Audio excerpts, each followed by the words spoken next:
Toba taxing में car और tractor trolley में तसादुम के नतीजे में खातून समेत 2 अफराद जाँ बहक हो गए। रेस्क्यू के मुताबिक हादसा वजीराबाद से चीचावतनी जाने वाली फैमिली के साथ पेश आया। कार सड़क पर खड़ी ट्रैक्टर ट्रॉली से जा टकराई। हादसे में 2 खवातीन और एक बच्चा जख्मी हो गए। लाशों और जख्मियों को अस्पताल मुंतकिल कर दिया गया।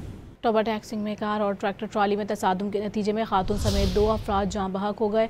रेस्क्यू के मुताबिक हादसा वजीराबाद से चीचावतनी जाने वाली फैमिली के साथ पेश आया। कार सड़क पर खड़ी ट्रैक्टर ट्रॉली से जा टकराई। हादसे में 2 खवातीन और एक बच्चा जख्मी हो गए। लाशों और जख्मियों को अस्पताल मुंतकिल कर दिया गया। टोबा टैक्सिंग में कार और ट्रैक्टर ट्रॉली में तसादुम के नतीजे में खातून समेत 2 अफराद जाँ बहक हो गए। रेस्क्यू के मुताबिक हादसा वजीराबाद से चीचावतनी जाने वाली फैमिली के साथ पेश आया। कार सड़क पर खड़ी ट्रैक्टर ट्रॉली से जा टकराई। हादसे में 2 खवातीन और एक बच्चा जख्मी हो गए। लाशों और जख्मियों को अस्पताल मुंतकिल कर दिया गया।